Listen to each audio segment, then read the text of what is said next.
오늘 레위기 종강입니다. 레위기 마지막 시간이에요. 좋죠? 레위기 그 어려운 레위기를 오늘 끝냅니다. 기분이 너무 좋아요. 그래서 차분히 레위기의 내용을 알고 나면 그 원리가 보인다. 이 내용도 보이지만 원리가 보인다. 그래서 이 율법의 구조, 율법의 정신 그런 것들을 알게 됩니다. 또 내용을 지적으로 알아야 감동이 오죠. 감동이. 남자가 사랑을 하는데 남자가 고백을 합니다. I love you. 그런데 영어를 못 알아들어요. I love you가 무슨 뜻인지 몰라요. 감동이 있나요, 없나요? 지적으로 알아야 마음에 감동도 오는 거예요. 성경도 나는 왜 성경을 읽어도 감동이 없지? 모르니까. 레위기 여러분들이 가장 어렵고 와닿지 않는 레위기를 오늘 마지막입니다. 마지막. 오늘도 여러분이 이제 조금 레위기를 지적으로 이해하시면 되는데 벌써 앞에 나온 것들이 다 사실은 여러분들이 앞에만 잘 소화시켜 왔으면 27장의 내용도 별다른 해설 없이 여러분들이 혼자서 다 이해할 수 있는 그런 내용이에요. 그런 내용이라는 걸 내가 오늘 증명해 드릴게요. 새로운 것이 나와서 정말 어렵다 그런 내용이 없다는 걸 제가 증명을 해 드릴게요. 한번 볼까요? 오늘 제목이 서원 예물과 11조. 내용이 이렇다는 거예요. 앞부분이 서원 예물이고 맨 끝부분에 11조에 관한 내용이에요. 자, 1절에서 15절까지가 서원 예물인데 서원 예물, 서원할 때 하나님 앞에 예물을 드려요. 제사를 드릴 땐 제물을 드리고 서원을 할 때는 서원 예물을 드려요. 근데 뭐로 서원 예물을 드리느냐?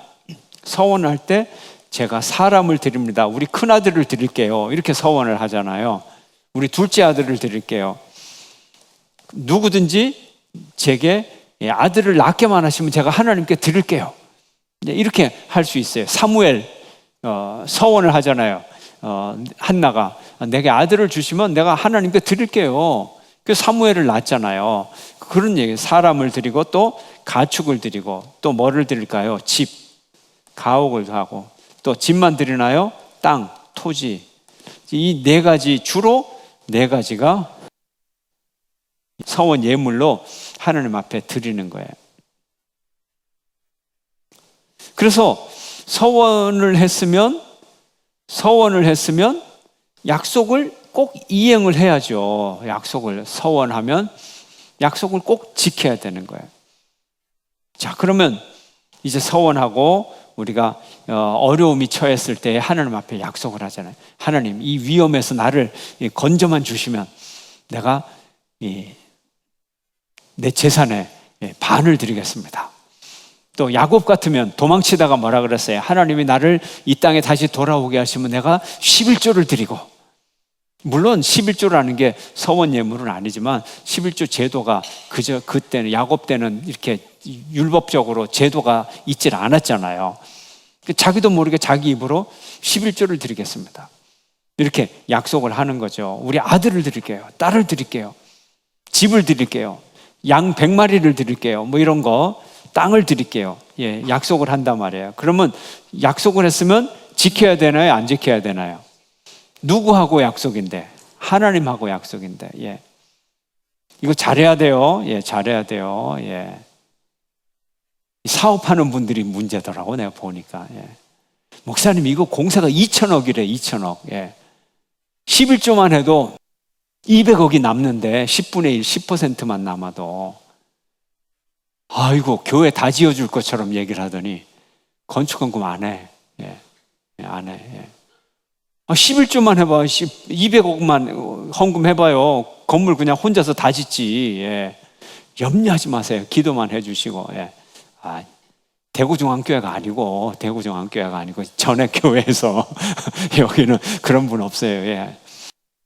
하여튼 이 큰 토목 공사 한다든지 이런 사람들이 통이 커가지고 말이지, 공사를 하면 뭐 아이고 우리 회사에서 저기 사우디에 뭐 어디에 2조짜리 다리를 맡았는데 아주 통이 커요. 근데 약속을 이행하면 좋은데, 그분이 하나님하고 약속했는지 안 했는지 몰라도 목사한테 와서 11조 분명히 하겠습니다 그러면 그거 하나님하고 약속한 수준 아닌가요? 아닌가요? 어쨌든 그래서 서원을 하면 약속을 이행을 해야 되는 거예요. 자, 그러면 이제 사람, 가축, 가옥, 토지 이렇게 이제 이 서원 예물로 우리가 할 수 있는데, 이제 사람일 경우 서원제의 성별과 연령에 따라서 값이 정해지고 다시 물을 수 있는 방법도 소개가 됩니다. 서원 규정의 말의 신중함과 행위의 책임을 강조합니다. 반드시 하나님 앞에 드려야 되는데 꼭 드리지 못할 경우가 생기는 거예요. 꼭 드리지 못할 경우. 자, 그럴 경우에는 어떻게 하느냐? 퇴로가 있어야 돼요. 근데 하나님하고 약속해놓고 사업이 이제 그분이 진짜로 2천억짜리 공사를 다 끝냈단 말이에요. 그리고 꽤 사업 이득도 많이 남았어요. 막 30% 남았어요. 한 600억이 남았다고 쳐요. 그냥 슬그머니 그냥 뭐 잊어버리고 넘어가면 절대 안 된다는 거예요. 약속을 했으면 그 약속이 안 되면 대리물이 뭔가 다른 걸로 드려야 된다는 거예요. 그래서 물은다 이런 얘기가 있는. 그럼 어떻게 물으느냐? 어떻게 물러야 돼요? 등가로 물러야죠. 등가의 가치. 근데 등가의 가치인데 이제 지금까지 쭉 배웠잖아요. 약속을 취소하고 등가의 보상을 할 때는 똑같이 하면 돼요? 아니면 거기다 좀 더 붙여줘야 돼요? 더 붙여줘야지. 몇 %? 기본이 있잖아요. 기본. 배상을 해줄 때 남의 물건을 피해를 입혔는데 그대로 해줄 때 똑같이 해줘요? 100만 원어치 피해를 줬어요. 그러면 100만 원만 딱 줘요? 보상으로 얼마를 보태줘요? 레위기에서 20%, 5분의 1. 아시잖아요, 여러분이. 생각이 안 나서 그렇지. 그죠? 5분의 1 다 알아요. 등가 플러스 얼마? 5분의 1. 다 아시는 거예요. 이제 기본 상식으로 이제 이걸 풀어가시면 돼요, 여러분이. 레위기 정신을.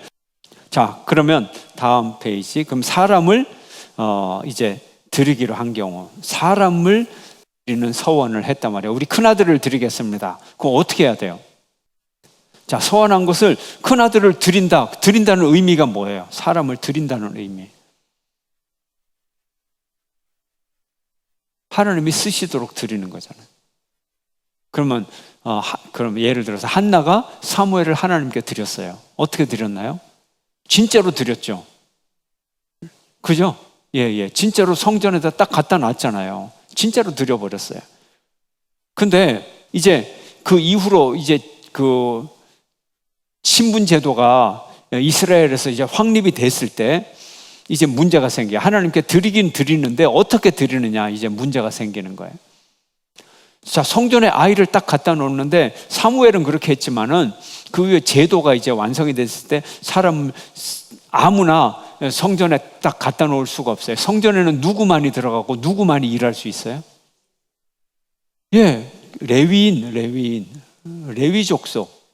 레위 족속만 성전에 들어갈 수 있어요. 그러면 이제 하나님께 드리는 방법은 살아서 드리는 방법이 없어요. 그러면 뭘 해야 돼요?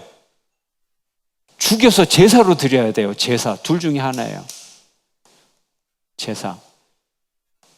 근데 하나님이 사람을 죽여서 드리는 제사를 받으세요? 안 받으세요? 안 받아요. 레위인도 아니에요. 레위인은 그냥 드리면 돼. 가서 일하면 되니까. 그러면 제사는 안 되니까 이걸 뭐로 해야 돼요? 돈으로 바꿔야죠. 돈으로 바꾸면 그래도 합리적인 가치평가가 있어야 되잖아요. 사람은 얼마를 드릴까? 얼마를 드리면 사람 값에 비등한 가격이 될까? 그래서 이거 막연히 하면 이거 안 되잖아요. 그래서 오늘 본문에는 사람의 을 드리기로 서원한 경우에 값을 어떻게 치느냐, 이게 연령과 성별에 따라 달라진다는 거예요. 한번 볼까요? 연령과 성별에 따라 달라지는 게 뭐냐 하면 3절에, 자, 20살부터 3절에 20살부터 60살까지, 20살부터 60살까지. 남자면 얼마예요? 성소의 세겔로 50세겔. 여자라면요 30세겔. 그 다음에 20살, 5살부터 20살까지는요, 남자는 얼마? 남자는 20세겔, 여자는요 10세겔. 이렇게 되는 거예요. 그러면 이제 그 이하 1개월부터 5살까지는 남자는 5세겔, 여자는 3세겔.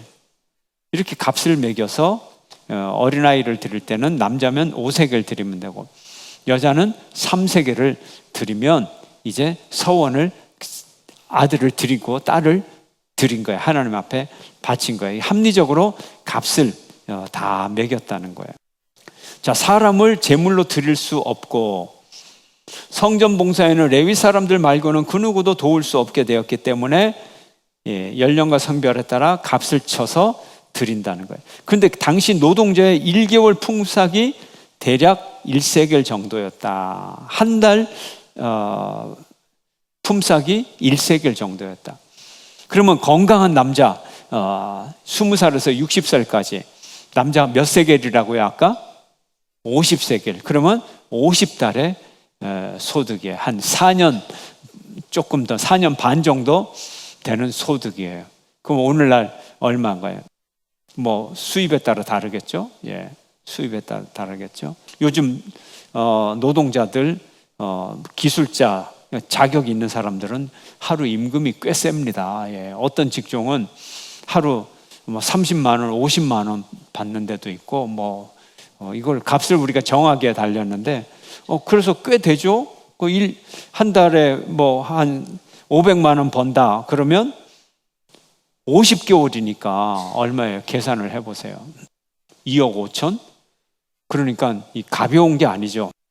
이 50세겔 가벼운 돈이 아닙니다. 그 당시로 따져도 4년 반의 그 소득을 얘기하는 거니까 대단한 값이에요. 예, 그러니까 정당한 값이라고 볼 수 있죠. 사람을 드린다고 하면서 그 정도 값이 아니면 하나님 앞에 서원을 그렇게 제대로 한 게 아니죠. 그래서 아주 부담되는 가벼운 액수가 아니기 때문에, 부담되는 액수이기 때문에 서원을 어떻게 해야 된다? 신중하게 해야 되고 반드시 감당하고 지켜야 된다는 거예요. 책임을 져야 된다는 거예요. 책임을 져야 된다. 이게 서원을 우리가 똑바로 해야 되는 거예요. 함부로 뭐 급할 때 위기에서 탈출하기 위해서 그냥 급하게 하면 안 된다. 신중하게, 진지하게 해야 된다 하는 거예요. 사람을 속할 때는 이렇게 돼요. 그러니까 사람을 무르는 거죠. 사람을 직접 하는 게 아니라 무른다 하는 의미가 이런 거예요. 대신 하나님 앞에 드린다 하는 거예요. 자, 그런데 예외가 있어요. 예외. 형편에 맞게.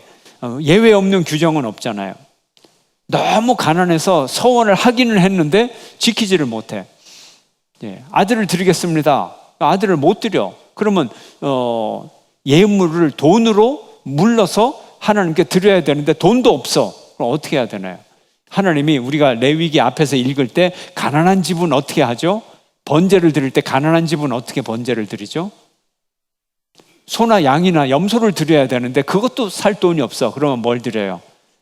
예, 비둘기나, 예, 산비둘기나 집비둘기 2마리로 예물을 드려서 제물을 드리게 하는 거죠. 예, 그래요. 길을 열어놨어요. 그러면 서원을 했는데 서원을 갚도록 하나님이 길을 열어놨어요. 그럼 그 길을 형편에 맞게 누가 결정을 해요? 본인이 결정하는 것이 아니라 제사장이 결정을 합니다. 예외 규정을 두어서 하나님께서 결정을 해요. 사회적인 약자, 법의 사각지대에 위치한 자들을 그들이 가난하다 그래서 그들이 약속한 것을 끝까지 추적을 해가지고, 그러면 아까 제가 한 4억 5천쯤 된다 그랬는데 그 돈이 없는 사람은 어떻게 해? 평생에 그러면은 성전에 가서 노예 생활을 할 수도 없는 거고, 하나님은 그런 하나님이 아니에요. 그 마음을 보시지, 중심을 보시지. 그래서 그것을 제사장이 판단해서 그 값을 물을 수 있도록, 그래서 자비의 사회학이다, 하나님의 법칙은. 그래서 서원의 값은 어떻게 할 경우, 가난할 경우 서원의 값은 형편대로. 자기 마음대로 하면 또 죄 짓게 되니까 그 형편을 누가 헤아려? 제사장이 헤아려서 결정되는 대로 드리면 되는 거예요. 자기가 결정되는 대로 드리면 뭔가 좀 본인의 양심에 또 문제가 생길 수가 있어. 그래서 그 권위를 누구에게 주느냐? 제사장이 정해서 할 때 제사장의 말에 순종을 하면 이 드리는 사람도 죄책감에 좀 덜 시달리잖아요. 그죠? 그리고 자기가 꾀를 안 부려도 되고 하니까 이게 하나님의 법칙인 거예요. 근데 지금 세겔 자꾸 얘기를 하는데 3절에 보면 무슨 세겔이라고 돼 있어요? 3절에 보면 성소의 세겔이라고 돼 있어요. 그리고 은 세겔이라고 돼 있어요. 그 당시 세겔은 주로 은화이기 때문에 은 세겔이라고 돼 있는데, 세겔에는 세 종류가 있어요. 세 종류. 세겔의 가치는 당시 1개월 품삯의 가치를 갖고 있어요. 요즘 세겔이란 돈을 고고학적으로 발견을 해가지고 통계를, 평균을 내보니까 은 11.4g 정도가 되다라는 거예요. 은 11.4g 정도가 되는데, 이 세겔이 일반 세겔이 있고 그냥 통용되는 세겔이 있어요. 그리고 왕실 세겔이 있어요. 왕실 세겔을 보니까 그 돈의 무게가 2배 정도 되더라는 거예요. 시장에서 유통되는 세겔하고 왕실에 있는 세겔하고 보니까 2배 정도 차이가 나더라는 거예요. 세 번째, 성소의 세겔이 또 있어요. 오늘 본문에 나왔죠. 성소의 세겔. 근데 성소의 세겔은 보니까 또 재미있는 것이 일반 세겔보다 20%가 더 무겁더라는 거예요. 20%가. 그래서 20%가 왜 무거울까? 그래서 일반 세겔로 똑같이 일반 세겔 3세겔, 성소의 세겔 3세겔 이렇게 하면 똑같은 3세겔이라도 이 성소의 세겔은 일반 세겔보다도 5분의 1이 더 무거운 게 되잖아요. 그렇죠? 이 이유가 뭘까요? 왜 이랬을까요? 일반 세겔에서 3세겔을 갚아야 돼요. 3세겔을 갚아야 되는데 제물로 3세겔, 양 한 마리를 드려야 되는데 이 양이 사정이 생겨서 죽어버렸어. 근데 그 양을 드리려고 했는데 그 양이 죽어버렸어요. 그 양을 못 드리니까 이제 서원한 건 있고 드려야만 되고, 그러면 그 양의 값이 3세겔이라고 쳐요. 예. 그러면 이 양이 3세겔짜리야. 그래서 세상 돈으로 3세겔을 딱 갖고 가면 그게 거기다가 더 플러스 5분의 1을 해줘야 되잖아요. 그러니까 세상에서 3세겔짜리 양인데 그 양값을 대신해서 하나님 앞에 드릴 때 세상 세겔로 드리지 않고 성소의 세겔로 3세겔로 딱 드리면 5분의 1이 더해졌어요, 안 더해졌어요? 이미 더해져 있잖아요. 아마 이런 거 아닐까? 예, 학자들은 이렇게 생각을 하고 있어요.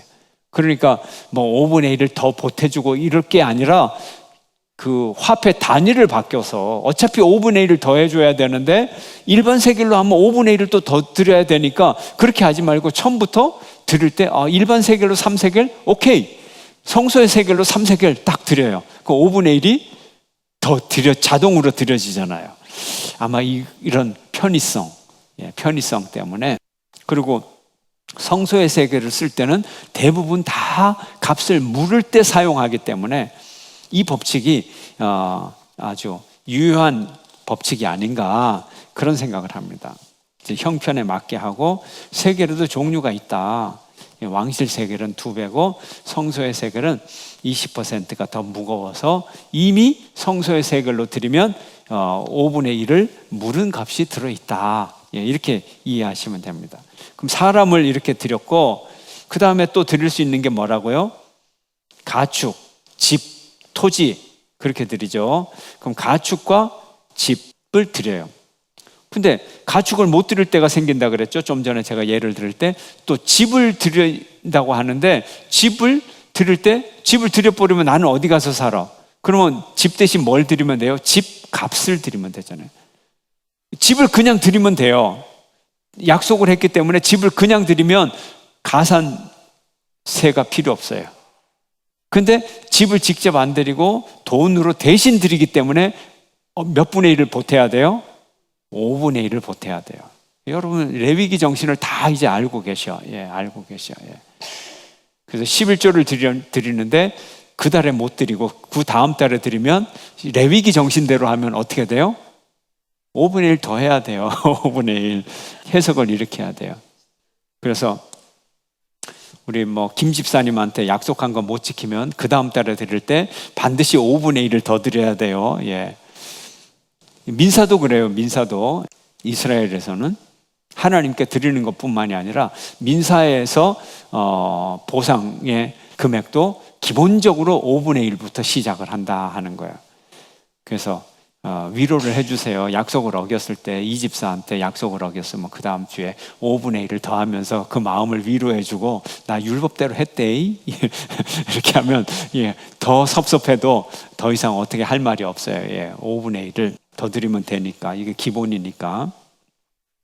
자, 가축은 정결한 짐승만 제물로 바칠 수 있고, 또 여호와께 바치면 여호와 것이기 때문에 거룩한 것이 돼요. 오늘 본문에도 보면 거룩하다 이 용어가 나오는데, 이것은 하나님의 소유라는 의미예요. 하나님의 소유는 다 거룩해요. 그래서 어떻게 함부로 건드릴 수가 없어요. 거룩하기 때문에. 여호와께 바치면 구별되어서 하나님의 것이니까, 구별의 의미는 곧 거룩하다는 의미가 되죠. 그래서 여호와께 속한 것은 되찾을 수가 없고 바꾸지 못합니다. 바꾸지 못해요. 그래서 서원 예물을 함부로 바꾸거나 물을 수 없다. 그래서 물을 경우에는 정한 값에 5분의 1을 더하여서 그 책임을 물어야 한다는 거예요. 그런데 이제 예물을 물고 싶다. 집을 드려야 되는데 집을 안 드리고 집은 내가 계속 살고 이걸 물은다 그러는 거예요. 계속 살고, 그리고 현금으로만 하나님 앞에 드린다. 그러면 그때 이미 마음이 변한 거잖아요. 마음이 변한 거잖아요. 그 마음이 변하면 예물에 벌써 흠집이 난 거예요. 흠집이 난 거예요. 이런 것들이 우리가 문제라는 거예요.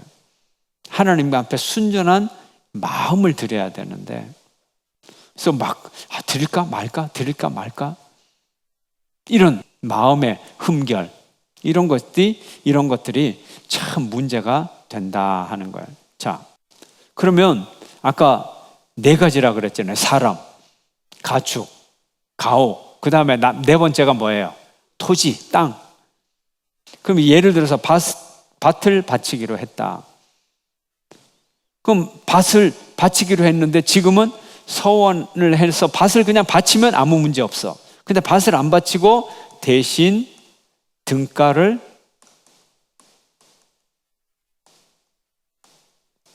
등가에 돈으로 무른다. 이제 무르는 게 문제잖아요. 그러면 기준이 있어야 될 거잖아요. 땅값이 달라요. 북구가 다르고 수성구가 다르고 다 달라요. 똑같은 평수 아파트도 값이 달라요. 그럼 하나님 앞에 드릴 때 이거 어떻게 해야 돼요? 기준이 어디 있어요?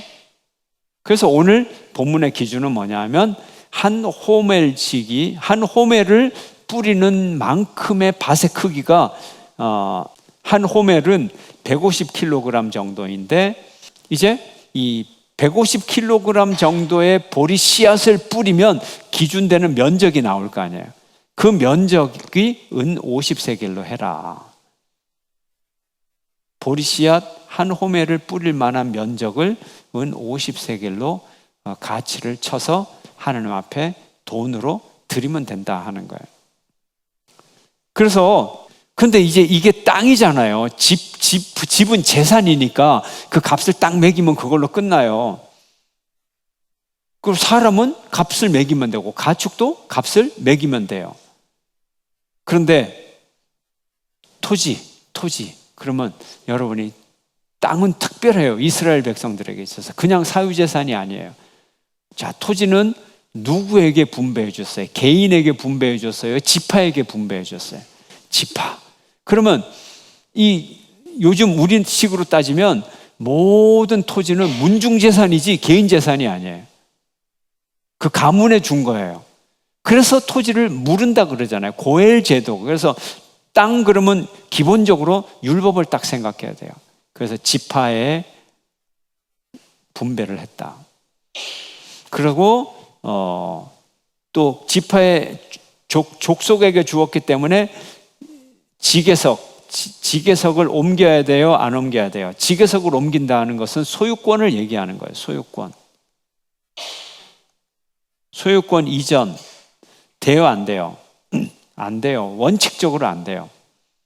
그러면 소유권 이전이 안 된다고 하는 것은 그것이 팔았더라도 몇 년마다 무슨 도에 희년에 원위치, 소유권 원위치가 된다는 거예요. 그러면 토지 그러면 이게 원래 소유주냐 아니면 남의 거를 사서 희년이 될 때까지 잠시 소유하고 있는 임시 소유권이냐 거기에 따라 값이 달라지는 거예요. 예. 토지 그러면 이제 이걸 딱 머릿속에 떠올리셔야 돼요.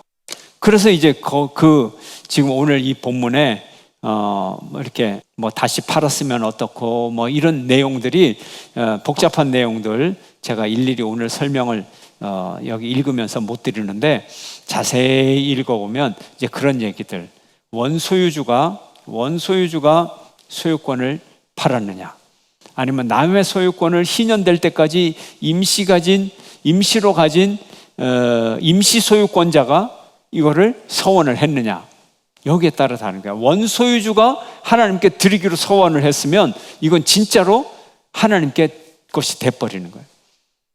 그리고 임시 소유권자가 이것을 하나님께 드리겠다 그러면 이건 임시 소유권만 하나님께 드린 거지 원소유권을 드린 게 아니에요.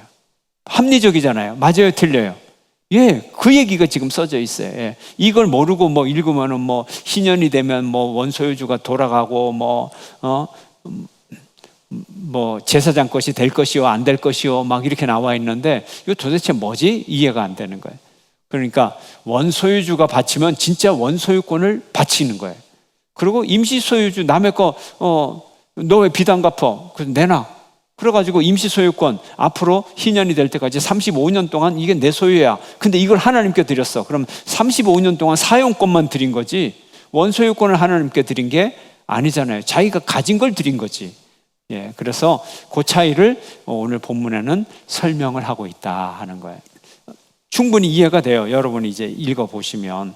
그래서 토지 그러면 하여튼 무조건 이걸 생각해야 되고요. 그래서 첫 번째 조건은 땅값의 기준을 정했다. 두 번째는 땅값을 그러면 어떻게 하느냐? 희년과의 관계를 통해서 희년까지 남은 횟수에 따라 가액이 결정이 된다. 자, 이건 기본적인 거죠. 예. 이제 여러분이 이해가 되셨을 거예요. 근데 오늘 본문을 보면요, 이제 하나님 앞에 드려요. 하나님 앞에 드리는데 오늘 본문을 보면 하나님 앞에 완전히 드려진 것 이런 단어가 있어요. 완전히 드려진 것. 이 표현이 여호수아서에 보면 여리고성을 정복하잖아요. 근데 어떤 사람이 하나님의 물건을 훔쳐요. 그 사람 이름이 누구예요? 아간. 아간이 드렸는데 하나님의 물건을 훔쳤는데 여호수아서에서 강조된 단어가 뭐냐면 하나님의 것을 훔쳤다, 전리품을 훔쳤다 이렇게 표현되지 않아요. 뭐라고 표현하느냐? 하나님께 온전히 바쳐진 것 이렇게 표현을 해요. 하나님께 온전히 바쳐진 것. 그래서 오늘 본문에도 보면 하나님께 온전히 바쳐진 것, 이런 것들이 계속 이 표현이 나와요. 한번 볼까요? 28절 한번 읽어볼까요? 시작. 어떤 사람이 자기 소유 중에서 오직 여호와께 어떻게 온전히 바친 모든 것은 사람이든지 가축이든지 기업에 바치든지 팔지도 못하고 무르지도 못하나니 바친 것은 다 여호와께 극히 거룩함이니. 29절 온전히 바쳐진 그 사람은 다시 무르지 못하나니 반드시 죽일지니라. 온전히 바쳐진 것, 온전히 바쳐진 물건, 이거는 절대 무르지 못하는 거예요. 돈으로 바꿀 수 없는 거예요. 그래서 정말로 온전히 바쳐진 사람은 그냥 온전히 바치든지 다시 물으면 무르지 못하고 죽음을 당하는 거예요. 그래서 온전히 바쳐진 것, 이게 뭐냐? 그러면 우리가 원래 처음부터 하나님의 소유가 있어요. 원래부터 하나님의 소유, 이걸 잘 알아야 돼요. 하나님 앞에 드릴 때 원래부터 하나님의 소유를 하나님 앞에 드리지 못해요. 원래 하나님 건데. 그렇죠? 맞잖아요. 이 손수건 내 손수건인데 어떤 분이 이 손수건을 제가 좀 길에서 흘렸어. 이 손수건을 주웠어. 보니까 목사님 손수건이 틀림이 없어. 이거를 예쁜 종이에 싸가지고 목사님 생일 선물로 드립니다. 그러면 이게 생일 선물이 돼요, 안 돼요? 주셨어요. 목사님 받으세요. 그러면 내가 레위기 이 법에 의해서 이제 꼭 배상하는 방법도 5분의 1을 더하는 거지만 또 감사의 표시로 보상을 할 때도 이제 그걸 적용을 해가지고 내가 차라리 5분의 1을 드리는 거지, 그죠? 선물로 다시 분실물을 줬으면. 근데 자기 것인 것처럼 선물을 저한테 줄 수 없는 거예요. 원래 내 거니까. 그러면 원래부터 하나님의 것이다 하는 게 무슨 의미인가요? 원래부터 하나님께 드려야 되는 거예요. 초태생 이런 거, 첫 열매, 그죠? 짐승의 초태생, 이거 원래 하나님 거잖아요. 하나님 거. 그럼 첫 열매 하나님께 드린다, 무슨 뜻인가요? 레위 자손에게 드린다는 거예요. 레위 자손에게, 제사장 계급과 레위 자손에게 당연히 드리는 거예요. 그러니까 하나님의 것이니까 첫 열매 초태생 하나님의 것, 레위 자손의 기업, 어떻게? 당연히 드리는 거. 그럼 당연히 드려야 될 것이 뭐냐? 짐승의 첫 새끼, 초태생이죠. 그죠? 그 다음에 또 당연한 게 뭐예요? 여호와께 아주 드린 것. 그 다음에 또 뭐예요? 11조. 당연히 하나님의 거예요. 처음부터 하나님의 거예요. 그러니까 우리 소득의 10분의 1은 하나님 앞에 드리기 전에 이미 이게 구별되어서 하나님의 것으로 당연한 거라는 거예요. 그러면 내가 11조를 딱 하나님 앞에 드리면 생색이 나요, 안 나요? 생색을 낼 수 있어요, 없어요? 생색을 못 내요. 이거 하나님의 것이기 때문에 당연히 드려야 되는 거예요. 11조 내면서 괜히 의시되고 말이지 폼 잡으면 돼요, 안 돼요? 안 되는 거죠. 당연히 하나님 거니까. 지금 그런 내용이 나와 있어요. 그래서 아주 하나님께 드린 것. 그래서 용어가 너무 길잖아요. 여호와께 아주 드린 것. 용어가 길어서 일반적으로는 이제 히브리어를 하나 도입을 해요. 고엘처럼 히브리어를 도입을 해갖고 헤렘이다, 헤렘 이렇게 표현을 합니다. 헤렘. 여호와께 드린 것. 원어를 보면 헤렘이라는 단어가 써져 있어요. 첫 새끼 헤렘 11조. 당연히 하나님의 것이다. 그럼 이제 헤렘을 한번 보면 처음 난 가축이나 바쳐진 것. 이제 11조는 다음 페이지에 나오기 때문에 가축과 바쳐진 것 헤렘을 보면 처음 난 것은 어떻게? 이미 하나님의 소유입니다. 이미 초태생은 이미 하나님의 소유예요. 그 이미 하나님의 소유를 초태생이 이미 하나님의 소유인데 서원제물로 드릴 수 있을까요, 없을까요? 드릴 수 없어요. 내 거를 드리는 거지 원래 하나님 걸 가지고 드릴 수 없어요. 또 온전히 바쳐진 모든 것 헤렘, 이것도 하나님의 것이기 때문에 팔지도 못하고 무르지도 못하고 내 게 아니에요. 원래부터 하나님의 거예요. 원래부터 하나님의 것은 거룩한가요? 거룩하지 않은가요? 거룩한 거죠. 하나님의 것으로 구별되고 그래서 거룩한 거예요. 나의 것과 하나님의 것을 구분할 줄 아는 것이 그건 지혜예요. 나의 것과 하나님의 것을 구별하는 지혜를 우리가 가져야 돼요. 자, 서원하는 것은 하나님의 것을 하나님의 것으로 드리는 게 서원이 아니에요. 이건 당연한 거고 내 것을 하나님 앞에 드릴 때 이것이 서원 예물이라는 거죠. 그러면 이제 제가 질문을 던집니다. 부모님께 월 생활비를 50만 원씩 드려요. 매달. 그런데 생신이 있는 달 생활비 50만 원 안 드리고 생일 선물비로 그냥 50만 원을 드려요. 그러면 돼요, 안 돼요?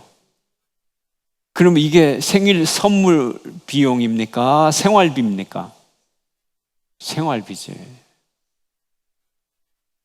생활비 매달 50만 원 드리는데 50만 원 안 드리고 그날 그 달에 생일 선물비로 50만 원 드린다고 생색을 내면 부모님의 마음이 어떻겠느냐. 예.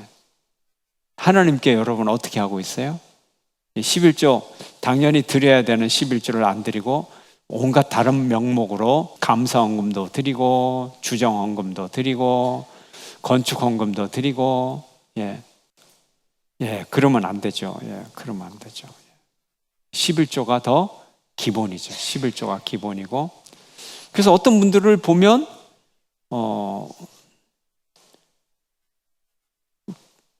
자기가 의도적인지 무의식적인지는 몰라도 하나님보다 사람을 더 의식하고 이건 목사님은 이걸 볼 거야. 그래서 이제 교역자에게 더 아니면 교회 지도자들에게 더 그 평판받는 걸 의식해가지고 그런 사람이 있어요. 그러면 안 되는 거죠. 지금 제가 원래 헤렘을 설명을 드리려고 원래 하나님께 속한 것이 뭐냐 그래서 엉뚱한 걸 가지고 하나님 앞에 생색내지 마라 그런 거예요. 자, 11조가 이제 맨 끝에 나와요. 오늘 이제 그 레위기 27장 맨 끝에 그러니까 레위기를 끝내면서 11조 얘기가 나와요. 레위기는 처음에 어떻게 시작해요? 제사법으로 시작을 해서 끝날 때는 11조로 이제 끝나게 되는 거예요. 자, 11조. 자, 처음에 이제 11조가 이제 좀 어려운 부담돼서 하지 않는다. 그러면 오늘 이 레위기 정신을 보면 어떻게 돼요? 11조는 당연히 누구 소유라고? 하나님 소유인데 하나님을 하나님께 안 드리니까 소유권을 침해한 거죠. 또 어떤 분은 11조를 구별하여 하지 않고 11조는 안 하고 소득의 10분의 1을 가지고 주정헌금, 감사헌금, 성교헌금, 기타 헌금으로 나누어서 11조를 그렇게 나누어서 낸다 그래요. 이것 역시 하나님의 소유권 침해다. 헤렘, 당연히 하나님의 것을 자기 것처럼 생색내는 행위다 하는 거예요. 또 어떤 사람은 11조를 안 해요. 그래서 왜 안 하느냐? 그러니까 나는 다른 교회 선교헌금으로 한다. 다른 교회나 단체로 한다. 이것 역시 헤렘, 당연히 하나님 앞에 드릴 것을 가지고 다른 교회 선교헌금으로 생색을 내고 있는 거죠. 다른 단체 하고 있는 거죠. 그러면 왜 11조가 다른 곳에 하면 그 액수만큼 하는데 차이점이 뭐냐? 하나님의 목소리로 구별한 이유는 그 지역의 레위인을 살리는 것이에요. 소위 지방 성소의 세금의 의미를 가지고 있어요. 그래서 11조는 그 에브라임 지파에 있는 사람, 에브라임 지파의 사람들은 에브라임 지파에서 하나님의 성소에 일을 하는 레위인들을 보살펴줘야 돼요. 갓지파의 땅에 사는 사람은 갓지파 안에 있는 레위인들을 보살펴줘야 돼요. 그런데 에브라임에 있는 사람이 자기 지방에 사는 레위인들은 안 보살피고 갓지파의 성금을 온라인으로 송금해서 보내는 거예요. 그렇게는 하지 말라는 거예요. 왜 그러느냐는 거예요. 왜? 자기가 하고 속한 데 해야 되지. 그래서 11조는 자신이 속한 교회에서 하는 거예요. 이게 레위기의 정신이에요. 11조는 어디에 소속해 있는가? 소속의 정체성. 자기 지파가 속한 지파 안에 있는 레위인들을 자기가 보살피는 거예요. 자기 지역에 있는 레위인도 안 보살피면서 뭐 저쪽에 뭐 LA에 있는 뭐 개척교회를 돕는다. 이거는 기본 정신에 어긋난다는 거죠. 왜? 당연히 하나님의 11조가 당연히 하나님의 것이라는 거죠. 헤렘이라는 거예요. 헤렘.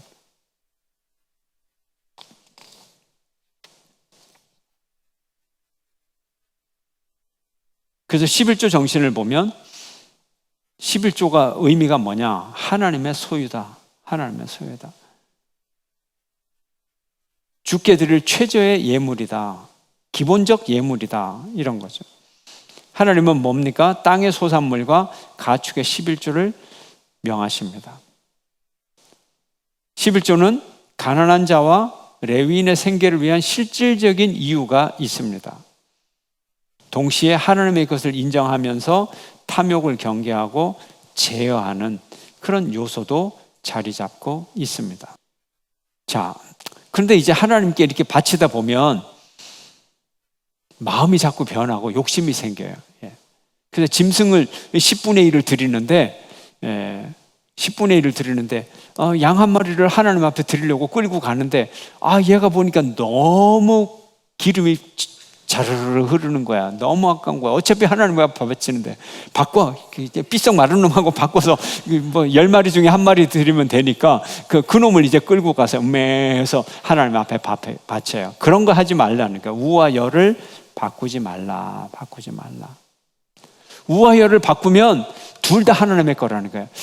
이놈이 너무 살쪘는데 하고 딱 마른 놈하고 딱 바꾸려고 하는 그 순간 마른 놈도 하나님의 거고 살찐 놈도 하나님의 거고, 교체를 하면 안 통한다. 둘 다 하나님의 것이다. 이게 오늘 레위기의 정신이에요. 레위기의 정신이에요. 우와열을 바꾸려고 하다가 모든 것이 다 하나님의 소유가 된다 하는 거예요. 하나님의 것을 우리가 물릴 수가 없기 때문에. 자, 그런 얘기를 하고 있습니다. 나의 모든 것이 하나님께로부터 왔음을 고백하고 온전한 11조를 드리는 정갈한 마음의 그릇에 하나님 앞에 바쳐 드리는 것입니다. 그래서 우리가 하나님께 그러면 짐승을 어떻게 드리느냐? 어떻게 드리면 우리가 우와열도 안 바꾸고 이런 시험에 빠지지 않을 수 있을까요? 여러분이 11조를 어떻게 하면 하나님 앞에 드릴 수 있을까요? 어떻게 하면? 하나님의 것이라고 생각하고 무조건 구별해가지고 가장 먼저 무조건 구별해가지고 준비해서 무조건 그 다음 주에 드리면 되는 거예요. 나중에 자꾸 머리를 굴리고 연말에 가서 1년에 한 번 해야지 뭐 이렇게 하면 연말에 가면 1년치 한 번 11조 하면 그게 액수가 얼마나 커요. 그걸 어떻게 드릴 수가 있어요. 힘들어서. 그러니까 무조건 구별해서 드려야 되는 거죠. 그래서 짐승을 구별해서 드리는 방법을 오늘 본문은 말하고 있어요. 어떻게 구별해서 드리느냐? 한번 볼까요? 32절 한번 보세요. 32절 한번 읽어보겠어요. 32절 시작. 모든 소나 양의 11조는 목자의 지팡이 아래로 통과하는 것에 10번째 것마다 여호와의 성물이 되리라. 아멘. 그러니까 이제 여기가 들판이 있고, 글쎄 제가 갑자기 그림을 그리려고 하니까 그러네.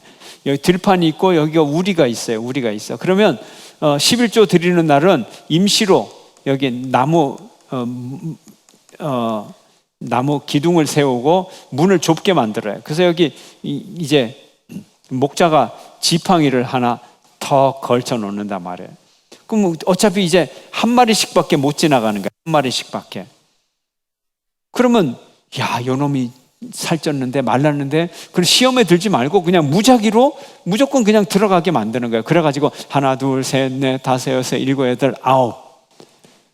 그 다음에 9째까지는 내 거예요. 그 다음에 10번째 그놈을 탁 찍어갖고 너 일로 나와. 이런 식으로 하라는 거예요. 그러면 우리가 어떤 마음으로 해야 될까요? 하나, 둘, 셋, 넷, 다섯, 여섯, 일곱, 여덟, 아홉. 이렇게 9가지 셌을 때 마음이 어때야 돼요? 하나님 감사합니다. 이렇게 많은 양을 내게 주셔서. 그런 마음이 있어야 10번째, 아이고, 뭐 이거 다 하나님이 날 주셨는데 이 한 마리쯤이야? 하나님 당연히 당신 거죠? 그걸 한 마리 딱 뺀단 말이에요. 그런 마음이 있어야 되는 거예요. 그래서 짐승의 10분의 1을 할 때는 우열을 가려서 하면 안 돼요. 막대기로 통과하게 해서 10째 짐승마다 가려내는 거예요. 그래서 9마리가 지나갈 때는 뭘 해야 돼요? 이토록 많은 가축을 주신 주님께 감사하고요. 10번째는요, 감사하는 마음으로 11조를 드려요. 그래서 무작위로 드려야 돼요. 그래야 드릴 수 있어요. 그리고 그래야 무조건 드릴 수가 있어요. 무슨 교훈을 우리에게 주시나요? 소득에서 원천적으로 무조건 10분의 1을 구별하라. 무작위로 무조건 이렇게 구별해서 드려야지 머리 쓰고 하면 할 수가 없다 하는 거예요. 제가 전에도 말씀드렸나요? 제가 대중교통을 타고 가는데 뒤에서 뭐 자기 친구 동창 얘기를 막 열심히 해요. 걔 요즘 교회 미쳤어. 그러고 막 그래서 미친 내용이 뭐냐? 10분의 1, 11조라는 걸 드린대. 걔 소득이 얼만데 자기 친구니까 뭐 걔인지 손지는 몰라도 걔 자꾸 그러더라고요. 예. 그러면서 걔가 소득이 얼만데 그걸 10분의 1을 드린대. 완전히 돌았지? 미쳤지? 아마 믿지 않는 사람들에게는 이거 굉장히 크게 보이는 거죠. 예. 그러나 우리는 그걸 크게 보여서 하나님 앞에 생색내면서 드리는 건가요? 아니면 당연히 누구의 소유? 하나님의 소유고 10분의 9를 주신 하나님의 은혜에 감사하면서, 그래서 무작위로 하나, 둘, 셋, 넷, 다섯, 여섯, 일곱, 여덟, 아홉, 내 거 하나 주님, 하나, 둘, 셋, 넷, 다섯, 여섯, 일곱, 여덟, 아홉, 내 거 하나 주님. 이럴 때 이제 우리가 하나님 앞에 온전히 드릴 수 있는 마음이 되는 거예요. 이것이 레위기의 정신이에요. 맨 마지막에 하나님 앞에 드릴 때 온전히 드려라. 그래서 서원의 예물을 드리는 방법. 어쨌든 간에 그대로 드리든지 등가의 법칙으로 다른 것으로 물려서 드리되 반드시 드려야 된다. 그렇게 그걸 설명하려고 오늘 이제 이 마지막 장을 설명하고 있어요. 여러분들이 이 조문을 통해서 내용도 물론 알지만 신명기의 레위기의 정신, 율법의 정신을 가지고 이제 앞으로 다른 성경 구절 나왔을 때 응용이 많이 될 거예요, 여러분. 이제 다 배경 지식으로 신약 성경까지도 이제 여러분이 레위기 지식을 응용할 수 있게 되리라 믿습니다. 축복합니다.